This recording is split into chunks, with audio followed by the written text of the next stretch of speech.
before there was written books, before there was the internet, how did we learn about the plants?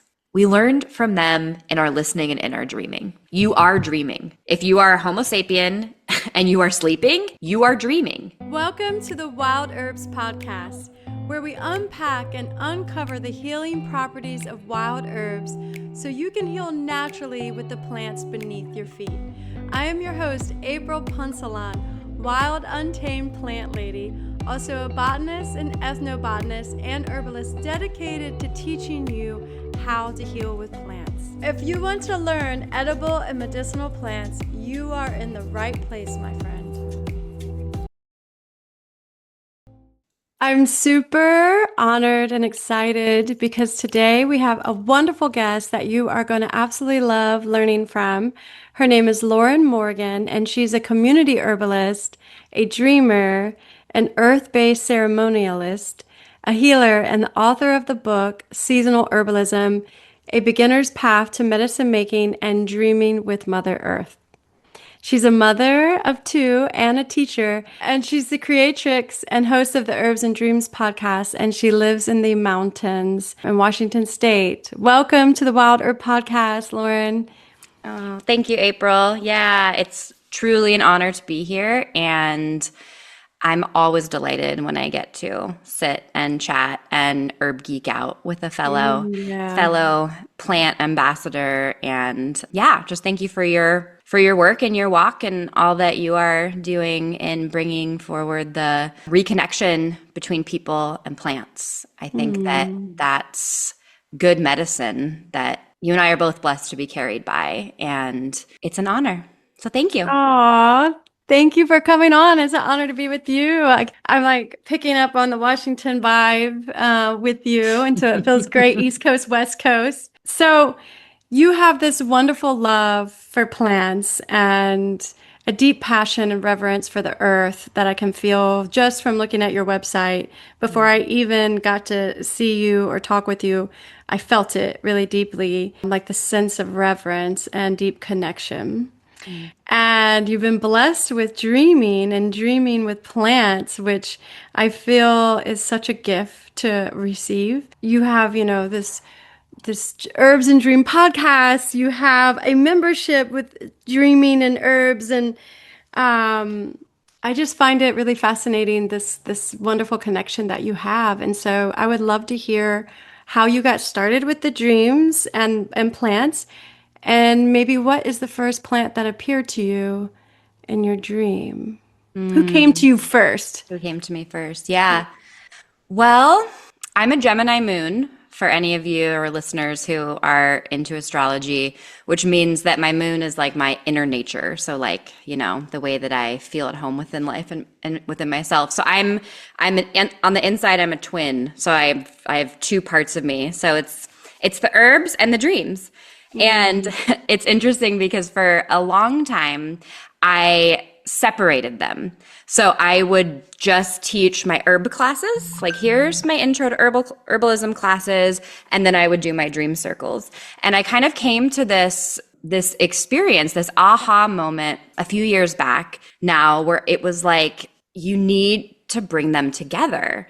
Like they are, and that maybe that is, a part of my unique contribution to the council table of life, of herbalists. And because, I don't know if you can relate to this or if any of the listeners can relate, but there can be this like, when we're stepping into our authentic gift, it's like, well, I don't see anybody else anywhere else doing it, And then I just kind of had this aha moment where it's like, oh, maybe it's because it's mine to do.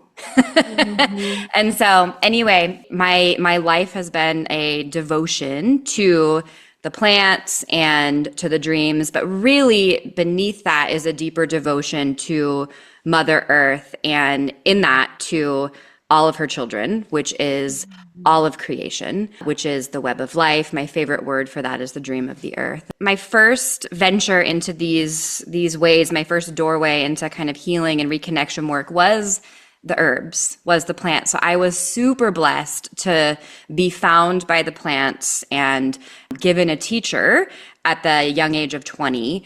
And so I've really been fully immersed on the herbal path since then, almost 2 decades now. And, you know, as the plants, the herbs tend to do, they completely like stole my heart and turned my life around 180 and were like, I'm going to follow this way. And so, yeah, I've been walking with them for that long. Picked up a degree from Bastyr University in 2010 in herbal sciences, and really have been walking that herbalist path. And an interesting part of my personal journey is that I did not remember any dreams from the ages of about 7 until about the age of 23. So that's a long time. And as I was getting into herbs and in that, you know, I was really like a spiritual seeker. So like just consuming everything that I could, I kept hearing about dreams, the importance of dreams on the spiritual path. And I was like, yeah, that sounds great, but doesn't happen for me. You know, I don't remember. And finally, there was just this inner resolve, you know, one of those like clicking aha moments within me that was just like, you know what? Fuck this. I'm going to figure this out. Like, I am going to remember my dreams again. And I brought in the help of a few star herbal plants. Mugwort and Rosemary were the two. Combined that, working with them with some simple steps like setting an intention, aka a prayer, aka a mantra before going to sleep. Tonight, I'm going to remember my dreams. Tonight, I'm going to remember my dreams. And then in the morning, having a dream journal, a journal blank paper where I committed to writing down anything and everything that I remembered. And lo and behold, within a week, I was remembering prolific amounts of dreams. And, you know, it's just evolved magically from there. And so I started teaching classes back then. Some of the first classes I taught were on this kind of experience that I had of reclaiming my remembering of my dreams with the help of plants. And that was really fun. I loved it. People loved those classes. And after doing that for a while, I was invited to attend a dream conference. And I had no idea that this like field of people existed, that there's these people who, you know, are dream workers and tend to dreams. And so I was invited to bring my work on plants and dreams to this dream conference. And there I was introduced to this whole field of dream tending, and also met one of my most important dream teachers, which was a beautiful man named Jeremy Taylor, who wrote the book Wisdom of Your Dreams. And I experienced his group dream work process that just was incredible. It was simple and so transformational and such good, big medicine for everybody involved in a way that was grounded and contained. And that's something that really, really struck me in the early days, was how much healing and transformation, like spirit level, deep level, soul level transformation can and does occur through the container of dreams. And it's grounded and it's contained. Whereas other kind of transformational containers, there's a place for all of them, but can be a little more wily, a little bigger, a little maybe even harder to integrate. And that's something that I love about dreams as a connection point to soul, to that which is greater than us, is how absolutely grounded and contained it is, and how absolutely transformative it is. So anyway, that really got me to put a lot of energy towards skilling up around being a solid dream tender, dream midwife. And that has kind of just combined over the years. And then something else that started happening, this was a handful of years ago now, is I started putting more pieces together, as every year is more pieces, but realizing that, oh my gosh, the plants are absolutely showing up in my dreams and teaching me about their deeper medicine. And when I started tracking that, and other people, like my students, started tracking it too and sharing their dreams with me, I really have come to just absolutely believe and be so grateful for the fact that if we are herbalists, then what that means is that we are in connection with the plants in our waking life. And dreaming, it's doing many things, but one of the main things it's trying to do is to help us in our waking life. And so if we are connected to the plants in our waking life, they will show up in our dreams. They just will. Just like if you are in motorcycle training school, like motorcycle training will show up in your dreams. And because as herbalists, I'm guessing your listeners agree, we know that the plants are very real beings. The plant spirits are real. That's not a metaphor. So if we are in service to other people, and that other people can be like my partner, my children, or, my community, then the plants will probably be showing up even more in your dreams because they want to help you help.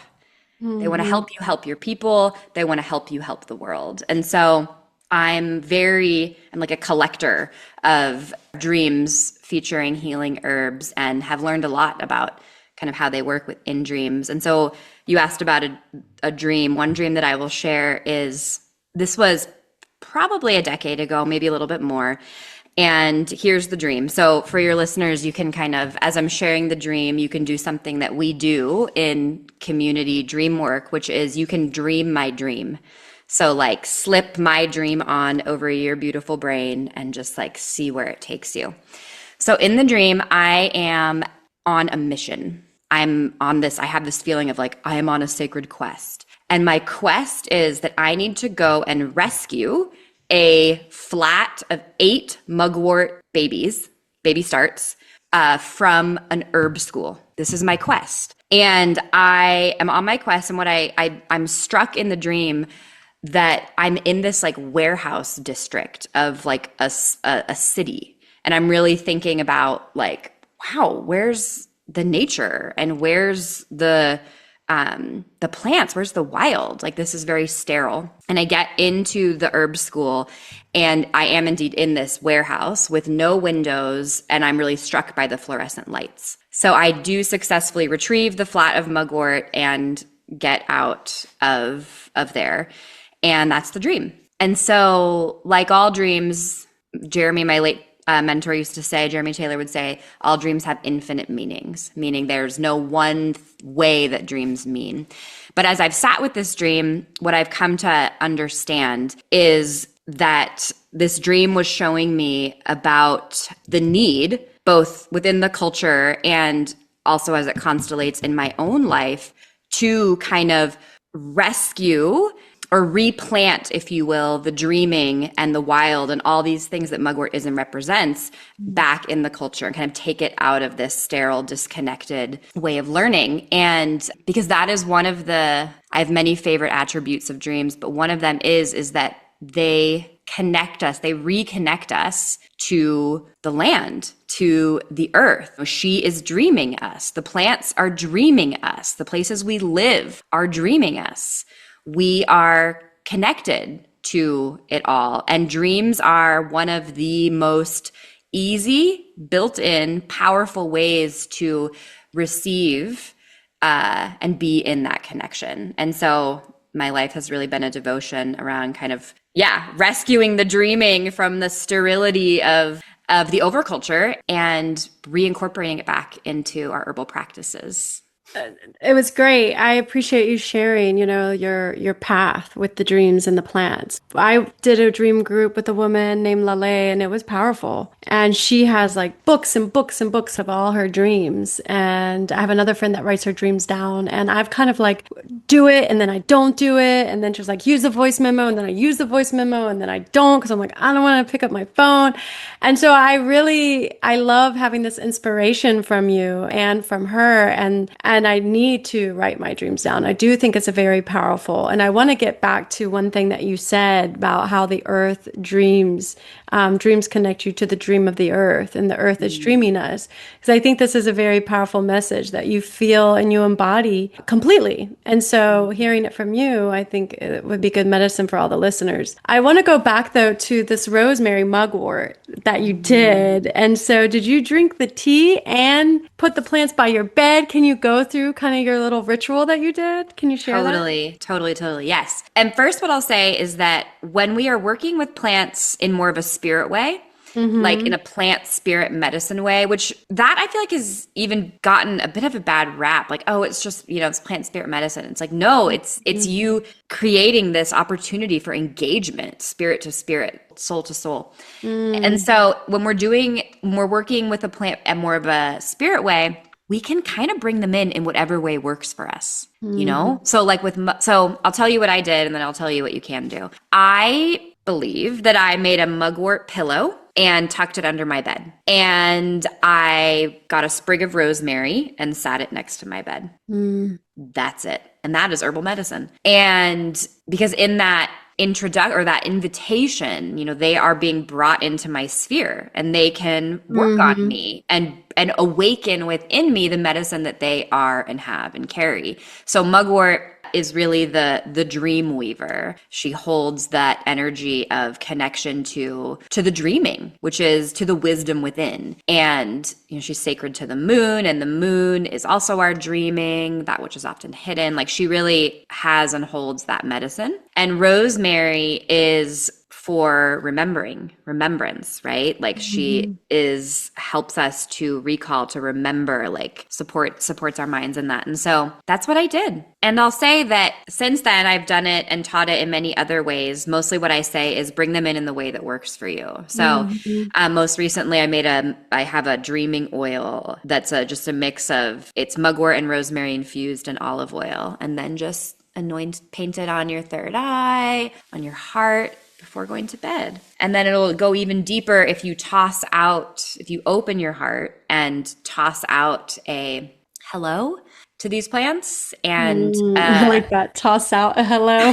yeah, toss out a hello. Yeah. And like, I'm trying to remember my dreams more. I Mm-hmm. love your help. Thank you. And that is that, relational connection that's so powerful when we bring to our herbalism. And you can also burn either of those plants dry around your bed space to both clear your dreaming space and to fill your sleep space with their energy and their medicine. You can do drop doses of the tincture if that's appropriate for you, if you're not pregnant, etc. So that's how I worked with them. And they just do it. They just are that. They just are who they are, Mm-hmm. and hold what they hold. And when we create the invitation, then yeah, we invite them in. I love that. Very intentional. And I think that goes back to your intention, whatever your intention is and however you do that. It's kind of creating your own little ritual, your own little ceremony to invite them in, like you said. Toss out a hello. I love that. I mean, I put the plants under my pillow. Being a busy working mom, sometimes I don't have a ton of time. Like after I put Anna Rose to bed, I'm so tired. I'm so tired. And oftentimes I just want to read like 2 pages of my book. Or like a book. And the thing that I dream about that I could actually do for an hour at night, but no. It's like more like 5 minutes. And so a lot of times I'm just putting the plant under my bed, under my pillow. And I've had some dreams with plants, and I think they were signaling to me, sometimes they're signaling to me that like the need to slow down. And like one time it was like a magnolia. I had a magnolia branch and I had put it on top of the car. And then I Mm. drove away with it on top of the car and it fell off. And I felt like in a way that I was like not giving it the full attention that it needed. That was the energy of that dream that I got. But it really wants me to like slow down and work with it more intentional. And I had that yearning at that time too. Like I had the yearning to so slow down and just be so present with the plant. And then I had that dream and I was like, oh, that's interesting. So I knew like my soul and the plant like wanted to connect. Mm. And that is kind of the dream that I had. I've had a couple other like little ones with plants, but I should write them down. I've had a couple and they stand out in my mind. That one was probably that one was last year. Mm. But anyhow, it definitely inspired me. And for you who are listening, I think like being intentional, like Lauren, and because you were like, okay, I'm doing this. All right, the resolve, I'm gonna dream, and then it happened for you. And I think when we have faith and we're confident and we set out with intention to do something, it usually unfolds because we just have to open it up. Yep. like open it up for that to happen. So, do you have any other recommendations for people that are just getting started? Like, you kind of already gave us, like, do a ritual, toss out a hello. Obviously, we want to write them down. Do you think just like spending time with the plant during the day, like really getting to know it, and then it will like infuse more into your dreams? That's a great question. Before I launch into that, may I speak to your Magnolia dream? Yeah, yeah, of course. Yes, Okay. please do. So I'm borrowing your dream and I'm gonna share, and if it doesn't resonate, then then that's just me receiving medicine from your dream. But if that were my dream, I would also, in addition to everything you did, which is exactly what I would recommend to somebody, which is track the feelings. How did I feel in the dream? And then what you did was you made a bridge back to waking life. Okay, what's going on in my waking life? Oh, yes, I recognize these feelings. And then to take it a step further, one could then say, okay, look at the dream and say, okay, where is the medicine or the transformative element of this dream? And tip, whenever there's a healing herb in the dream, like 99%, I'm sure it's probably that's there to transform the pattern, to move it forward. So what I would have done if that were my dream is like say, okay, Magnolia is reaching out to me to help me with this thing that I am dealing with in waking life, which by the way, we're all dealing with something at all times in waking life. And dreaming is trying to help us with that. And then you could bring the Magnolia into your life in some way, whether that's appropriate to take a flower essence or do a ritual with the Magnolia or go visit a Magnolia and say, thank you for that dream. I'm so grateful. So this is the weaving half of what I call dream weaving, which is doing something embodied to ground the transformative components of the dream. So all of that will be huge. And then because you're an herbalist, what I do when I have dreams like that is I also then will kind of remove my personal story from it in a way and then be like, okay, and what have I just learned about the medicine of Magnolia? Okay, Magnolia might help us to slow down, to bring us into, what comes up in my mind is like Magnolias are like the oldest trees, this like older pace of life, this older rhythm of life. Like, oh, it helps me to connect to that more ancient part of myself. This is me borrowing your dream. But this is like kind of harvesting the medicine that's there. And then now that it's been grounded into my body, because of my experience and then, showing up in my dreams and I've sat with it. Now I have that medicine in me that I can share in the future when people show up that are maybe in that same process. Rushing through life, I'm just so frantic. Oh, Magnolia flower essence. Yeah. And then you have a story to tell.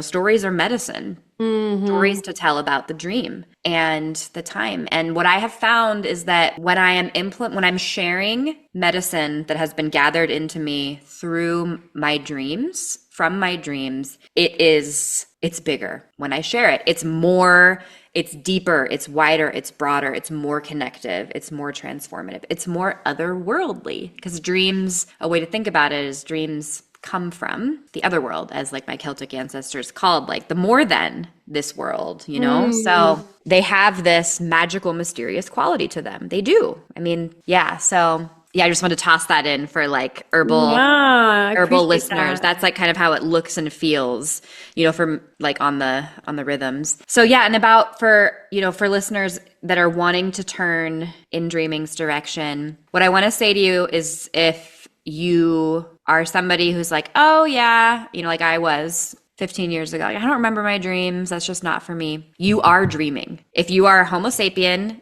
and you are sleeping, you are dreaming. Dreaming is wired into your neurology. It's indigenous to all of us. We evolved with its capacity for a reason, for many reasons, in a strictly biological sense, because it was adaptive. It helps us in our life. It's there to help us survive and also to thrive and also to awaken and reconnect.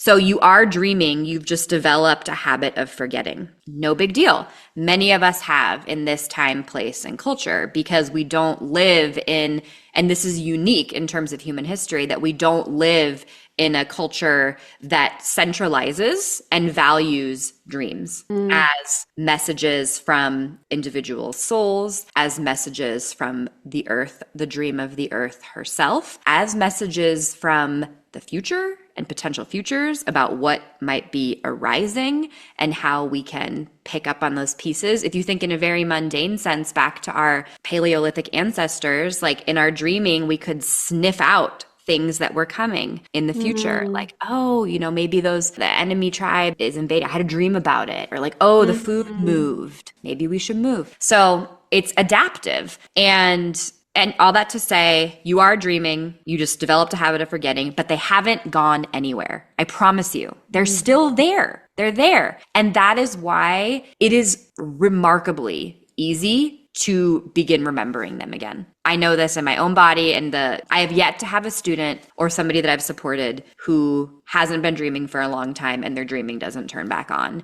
with simply the gaze of, like you so wisely said, April, like attention and intention. I'm turning in this direction. I'm stating that intention. I'm going to remember my dreams. I'm going to have dreams. I'm going to remember them. Bringing in the plants is always helpful. And then having that way of documenting them when you wake up, whether that is like you were sharing a piece of paper, your journal, your phone, non-Wi-Fi EMF emitting recorder is also great. Everybody has a different rhythm with their dream recording. Just find yours and commit to it and do it. And you will start remembering. You will. That's great advice. Yeah. And you'll learn too, because I feel like I've had some really awesome vivid dreams, and then I haven't written them down the last month or two, and I have not written them down. And I know that's such a bad, I don't want to say bad, but I know that I'm missing out on whatever spirit or the earth is trying to communicate to me. So I think it's serendipitous that we are connecting, because I feel that there is this okay, you need to pay attention. And then I'm just not, because I'm waking up and I was meditating every morning, but last couple month or two, ever since the time change, I haven't. I'll get Anna Rose to school and then I'm meditating, which is later, 8 to 9 a.m., versus 5:30 to 7.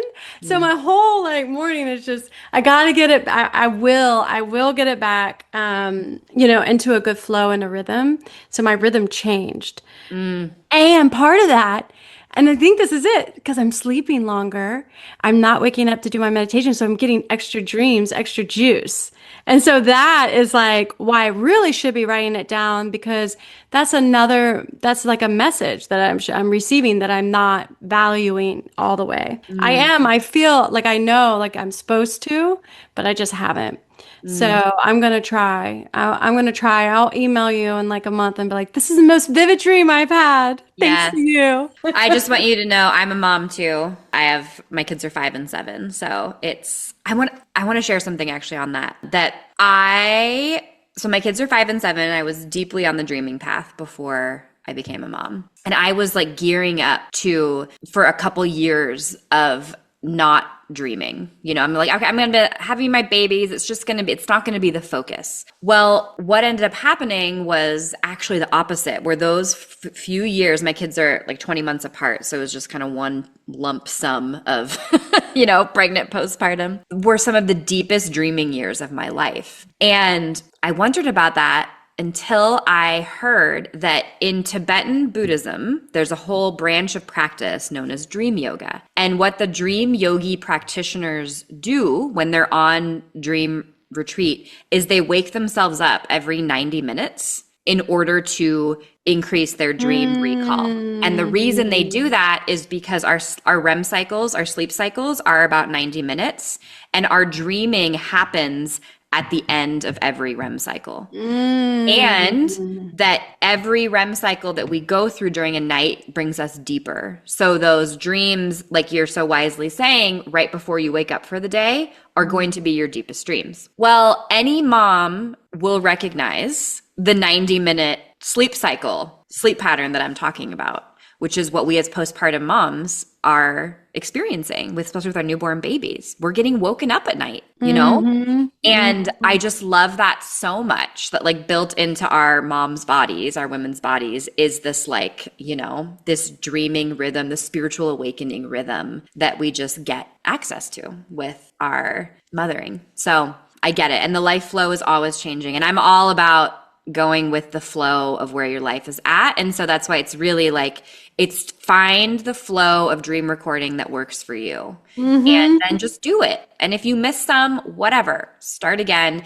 But I promise you that if you have a running journal of your dreams, it is no less than like the tome of your soul's incarnational journey. And you will see this when you start looking back, because then you can look back and you can see and really understand, like, holy shit, everything that was showing up in my dreams then did, like, it predicted like my waking life unfolding. And it's amazing. And then all of the downstream effects that come from that, such as self-knowledge, spiritual advancement, awakening, trust in the benevolence of the support that's available for you in life. All of that are like downstream effects of being in relationship with the dreams. And back to the question about, you know, people that are just wanting to get started. One of the biggest roadblock that I have found amongst people that are wanting to do just that is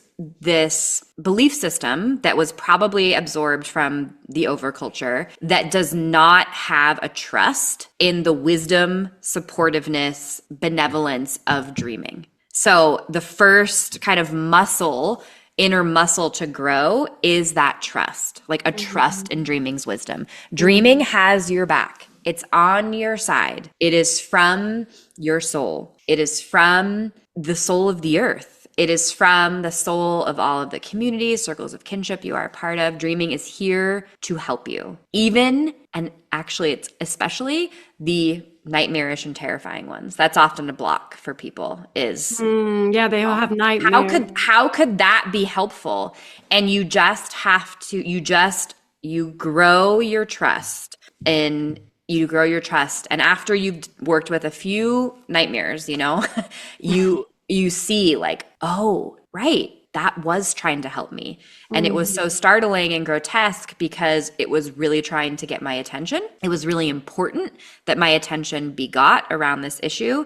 And dreaming took the tactic that worked to get my attention. Another way to conceive of it is, and this is all the like spiritual stuff aside, that who dreams you is you. It's you. It's a part of your brain that you are not aware of when you're awake, sending and spinning these stories to the part of you that is awake. So it's you that dreams you. So your relationship with dreams is your relationship with you, with yourself. And your dreams belong to nobody else other than you. So that's a lot of the beginning, is just kind of like this remything around it. And then getting a little bit of experience under your belt to get that trust, like, oh yeah, all right. And then you get excited. And then once excitement is there, then, you know, that'll carry you, just like then you get some discipline. So can you talk about, because you've mentioned the soul and the earth. Can you tell us your philosophy, your feeling on what is the soul? You know, because we hear it's your subconscious, you know, it's the part of the brain that I heard, you know, I've read that it's like we won't let our conscious mind have those nightmares, right? We won't let our conscious mind have some of the things that we dream of. But when we're asleep, our conscious mind can't control it. So, but I would love to hear your feeling on how it's our soul or it's our subconscious and it's the earth. Can you tell me? Yeah, absolutely. So I'm guessing that all of your listeners at least somewhat agree with the idea that we live on and in and as a part of a planet named Earth. Mother Earth. And I'm guessing that most of them agree that the Earth is alive. She's an alive being. You know, many cultures there's many different names for her as there are cultures. You know, Gaia, Pachamama, Aluna. These are all words for the consciousness of the being that is Mother Earth that we are a part of, that we are in no way separate from, and that we are, I like to conceive of it as like a cell in her body and or a node in her web. And just like within my body, the body that is Lauren, there's all these different cells that are specialized to do this job or that job, that they work together towards this common goal of Lauren's continued life, health, and harmony until my time is done. The same is true of Mother Earth. And my favorite term for that consciousness of Mother Earth was coined by the late eco-scholar man named Thomas Berry, who wrote a book by the name of The Dream of the Earth. The Dream of the Earth. The Dream of the Earth is the consciousness of Mother Earth, that homeostatic force that is wanting to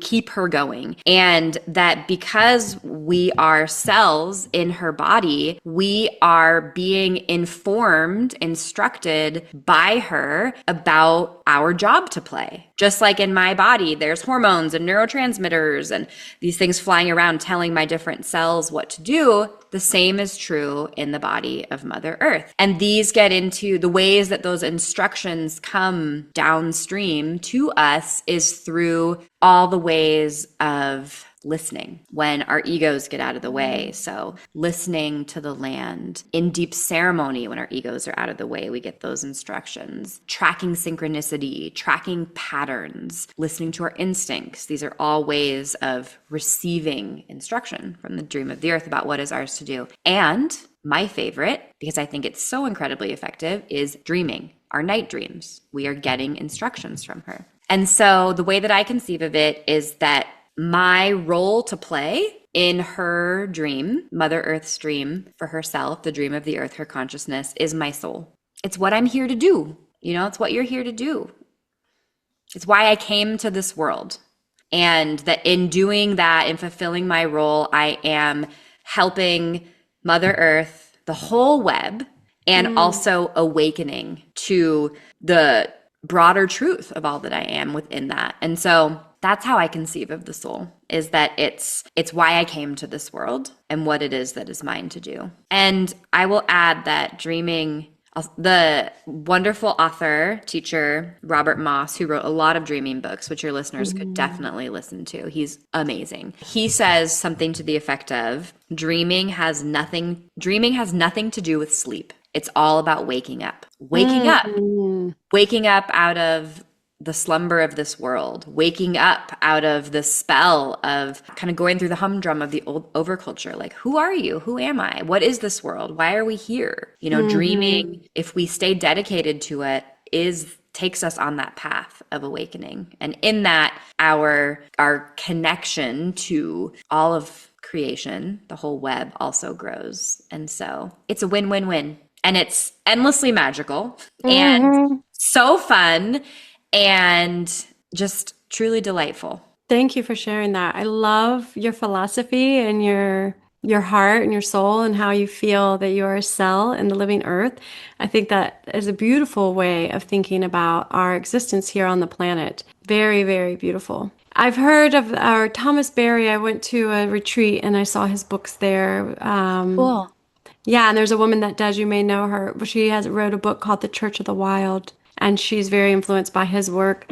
I wanted to tell you something special about my daughter. She loves shamanism, and she showed me pictures the other day. She said when she starts to dream, she sees spinning like cosmos, like it's like a portal, and she goes through it, and then she astro projects. And she kind of showed me her body dropping down. Like, she was like, Mom, this is what it looks like. And it was like a lighter body that goes down into lighter, like more subtle body. And then she said sometimes like she's astral projecting or she's traveling in her dreams, and then Milo will like move, and then she comes back, and then she'll go back into it. And so I find it really fascinating. I've done she's done a couple little like journeys to the underworld, and just a couple, and that she is astral projecting in her dreams. And so that's something that I want to like nurture in her, you know? Totally. How old is she? She's 11. 11. Has she started bleeding yet? Yeah. Okay. Yeah. Well, that's incredible. I'll say this, that kids are all kids are natural dreamers. They're natural shamans. They are connected. They are interconnected, experiencing each other, experiencing nature as themselves in ways that, we go to like shamanic training weekends to remember how to do.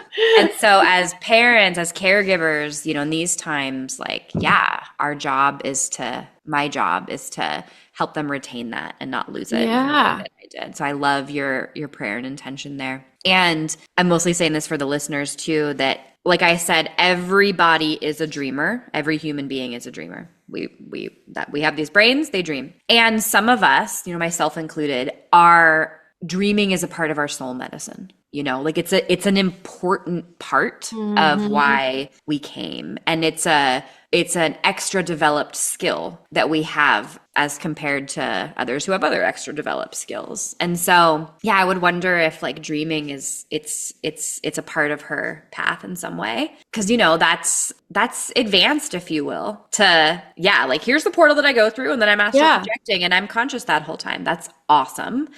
And I would say that the way to support her is so much of what, I'm sure why she still is still having the experience because of how you've raised her so far, but is just to honor that and to be like, wow, yes, that's amazing. And be curious about, okay, well, where did you go and what happened and all of that. And then I'm going to pause and say that I actually I'll send this to you. I'll just give it to you. I have a course it's called Kids Are Dreamers. So like how to dream tend with kids. Because I'm super passionate about it. But you basically you learn how to just like engage them in storytelling and in, which is like shamanic ritual theater basically to help to nurture, unlock, dreamweave the energies that are coming with them for them. I was just doing that this morning with my son. He had a nightmare. My son is a dreamer, and he, like many dreamers, until they kind of get a handle on it, have a lot of nightmares. And he was like, "Mom, I had this nightmare, and I want you to. Can we go in your room and what did you say? I'd never heard this phrase before." He's like, "Let's game it out." Let's game it out. And I was like, that is awesome, buddy. And what we do is we just tell the dream back and forth to each other, and then we retell it. He likes to game it out where, the zombies aren't actually there, and the bear comes in and chases the zombies off. And isn't that what we're doing when we're doing like shamanic journeying and whatnot, is we're dreaming, we're re-dreaming. So I don't know if I answered your question there, but I would say, I just wanted to share it with you because I'm not I feel like you have so much knowledge on dreams and you're specialized in dreams. And so when she told me that, someone said, well, ask her, can she go where she wants to go? Right? Can she go where she wants to go? And so I didn't get really far on it because I think when I talked to her about it, she didn't really want to engage about it. Like she took my phone and showed me what it was. And I was just like, what? And then it was really cool, like these different bodies and these layers of what she's doing. And so I'm hoping that, maybe one time she'll want to talk with me. And then one time we did a meditation and she went through the black holes and she was like, I'm in the black holes and it's a vortex and it's like a vacuum and there's all these colors. And so she can travel easier, or she can travel. And so anyway, as she's just moving through society, because I have her in the public school system and all that, I want to keep that alive in her. Yeah. And I had been invited to kind of like a new earth medicine training in Peru, and I was going to take her, but then I chickened out. And then I was like, gosh, I shouldn't chicken out on these things because it may be more for her too. It's like she needs that exposure at this age. Yeah, I can see. Especially if she's bleeding, like that means her, as I estimate it, like her soul energy is on, I'll just say that's pretty advanced. It's advanced and it's awesome. And I think that, yeah, you're right. And I would say that like staying curious about it. And I feel called to share this. So when I was a kid, I also had these like cosmic vortex things that I would see. And then I stopped because I forgot my dreams. I stopped remembering. And that when they came back, I like picked up and remembered like, oh yeah, that's what I was doing when I was a kid. Like I was journeying, And so I think it's real, and I think that it is good to support and, Yeah, very you much so. know, But like, anyways, yeah. can you go retrieve some info for me? I know, yeah. Also, like I know, I'm sure you know, like we know this as moms. Like the kids that are coming in right now are just fucking incredible. Like Yeah. they're just so advanced, you know? It's like us parents are like, "Whoa, okay, hang on and figure out how to support you." Yeah, I'm trying, I and get it. I get it. Yeah. I definitely need to just when I feel like I want to do something with her, know that that's what I should probably do, even if she doesn't want to. Sometimes she doesn't want to, like she didn't want to go to this herbal conference that I took her to, but then it was so powerful for her and she was seeing things. So I'm like realizing that I'm her guardian, and because she's a very strong-willed young lady, that Mm, I have to keep in that position, keep my mm. position and not let my position change because she chose me for a reason. So I need to like let her be her guide. And sometimes she doesn't want me to. So it's like I a balance. Believe me, I understand. It's similar with my 7-year-old. I feel like every time I'm quiet enough to listen to the instructions from the Dream of Mother Earth, she's like kicking my butt. Like, you gotta, like, you just helping the kids is like the most important thing, and just being like a lot of those things that you just said. Like, okay, I'll just be your guard and your guide and Mm-hmm. yeah, yep. Yeah. And they did choose us for a reason. Mm-hmm. Yeah, we got to remember that. Hmm. Let them remember in the most gentle way. Yeah. Yeah, with all the screens and all the tech and all that stuff that we got Yep. going on. Yep. So you shared that dream that you had with mugwort and rosemary. Is there another plant that you dreamed that you feel carried a message for you or changed your life? Yes. Yeah. I'd love to share some plant dreams. So I've had so many of all kinds. And with dreaming, it's really like the more curious you are, the more like wild magical experiences you will have. So I want to share one that features Hawthorn. And Mm. so in the dream, and again, like I said earlier, you can kind of slip this dream on like a hat over your mind and see where it takes you. So in the dream, I am in a post-apocalyptic scene. Like, it's like that, like nuclear fallout kind of thing. And like my neighbors are dying, and I have to get out. And so I'm in this blimp and I am soaring in a blimp like above the chaos down there. And I pull out my phone and I have received an email from Hawthorn.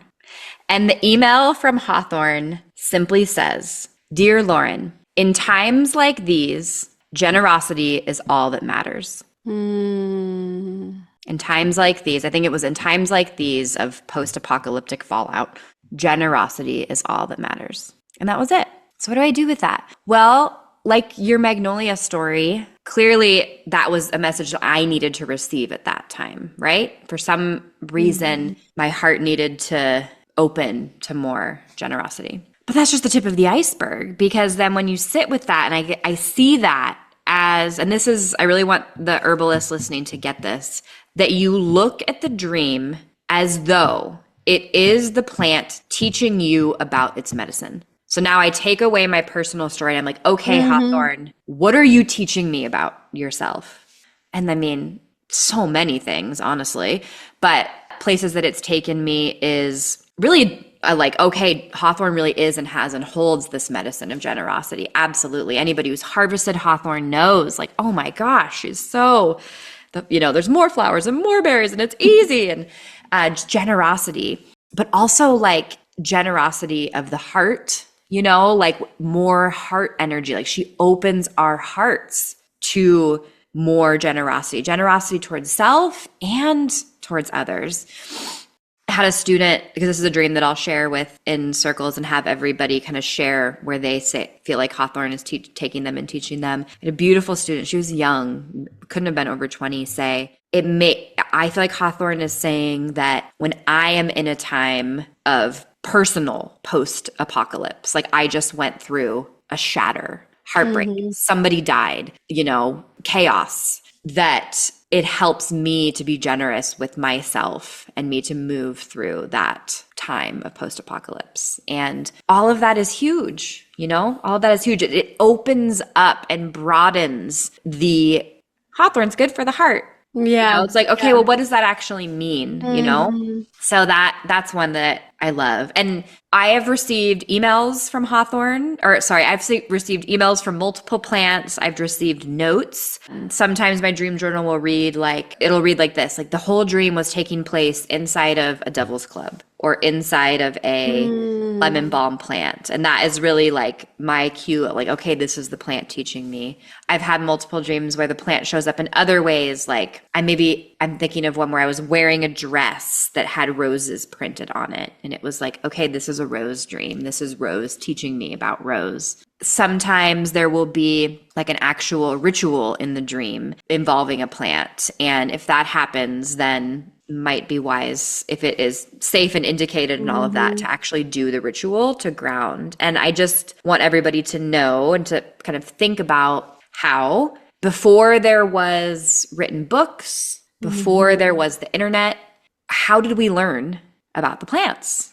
We learned from them in our listening and in our dreaming. And if you are an herbalist, then my very strong guess is that you come from herbalists somewhere in your line. So you have people that did this in you, that learned this way. And as we know too, we also, traditional healers did and still do receive instruction, diagnostic information about their patients, their clients, people they're helping, the plant that would help the person in their dreaming. I think this used to be a lot more commonplace for those of us that are herbalists and healers, but that capacity is absolutely still there.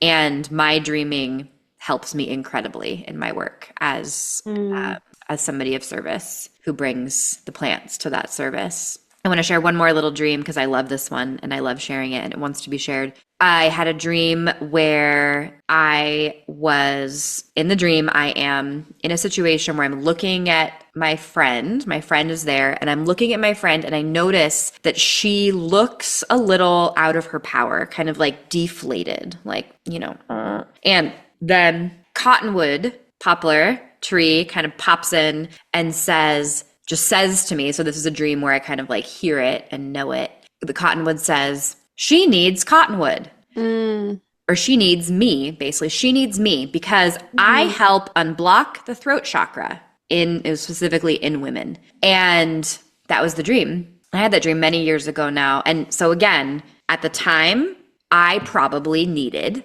that medicine of more bold, authentic expression. I'm blocking my throat chakra. Thank you, Cottonwood. You've come to help me. And so then I worked with Cottonwood in that plant spirit way, like we've talked about. But then I've since shared that dream often. And the way that I share it, and I'm sharing this with all of you who are listening, is to apply the infused cottonwood oil, which is often called balm of Gilead, to the throat chakra. I do it every day, multiple times a day. And it really helps me, like, I am sharing the truth of my heart, which is also a medicine of Cottonwood. The truth of my heart is here, and I'm sharing it authentically, boldly, powerfully. And we need that authentic expression. And Definitely. Cottonwood can help us with that. So Thank you for sharing that. And it's funny. That's a powerful message because all of your dreams, I feel, are a beautiful embodiment of how you're carrying the medicine. So I feel like once you dream it and then you're living it and you're bringing it into your waking life, then you're embodying the medicine. It's not just like reading about the plant and working with the plant. It's embodying the medicine of the plant, which I think it becomes like as you start learning herbalism, it took me many years to get to that level. I mean, like not a level. I don't even want to say a level, but an understanding of how you can embody the medicine of a plant. And as you're telling me these stories, I'm just feeling the medicine inside of you, completely, not anywhere else, just right there with you completely. And I think that's to embody the medicine of a plant is such a beautiful way of working with the herbal medicine, bringing it into your very being. So thank you for sharing that and sharing your dreams. Very, very inspiring. I'm definitely going to be writing my dreams now. I'm going to endeavor. That's the intention. Yep. That's my intention. I know you listening are inspired like I am, and I hope you start writing your dreams down. Before we close, why do you think in this world that we're in today, it's so disconnected, and I think you touched on this, why it's so important for us now to connect with our dreams? Yeah. Well, there's a famous Albert Einstein quote that I'm sure many of your listeners have heard that says something to the effect of, we cannot solve a problem with the same consciousness that created it. We cannot solve a problem with the same consciousness that created it. And we are in one big problem right now on this planet, and we need solutions. We need emergent ideas. We need fresh perspectives. We need new dreams, new stories. We need new streams of energy to get out of this. And my late mentor, Jeremy, said this, and I can't say it any better. No dream comes to tell us what we already know. All dreams come with new information. And so turning towards our dreams is giving a doorway to that fresh perspective, new ideas to come in, come through, and to help dream us out of this time that we're in, this problem that we're in. And that in that emergent thread that comes with dreaming, there is also an embedded interconnectedness and interconnection with nature that is also essential for moving forward as humans, a part of the web of life. And so dreams are the best place I know to look, to be instructed about ways forward. And add to that they're just so endlessly fun and delightful. It's a win-win. Thank you. I love that you quoted Einstein because Einstein received so much of his knowledge through dreams. He did. Yep. And many people that I think, I can't remember, was it the person that Edison that invented light, or there were so many inventions, big inventions that came through dreams. Yep. So it is very fascinating. So that's a great, that's very wise to say that where we can't, we're in this situation and we can't consciously get out of it. And Yeah, we can't think our way out. Yep. Yeah, we Yep. can't think our way out of it, which I believe is so true. So thank you for sharing that. And thanks for sharing all your wisdom and your connection with plants and your connection through dreaming. What is the best way for people to find you, for the listeners to stay connected with you? Yeah, so my website, herbsanddreams.com, is the place and way to find me on the internet. I'm one of those weirdos who's not on social media. So the website is really the place to find me. Also, the Herbs and Dreams podcast, which streams through all the major streaming platforms. You can find me there. And I just launched, or I shifted, and I'm excited to announce that I have a new membership organization where for $15 a month, people can join the membership and community. And I have 2 courses there now, the Dreamweavers Foundations course and the Herbal Dreamers course, which are basically teaching you how to do it. Like, how do you have and sustain and find and make meaning and implement the messages from your dreams.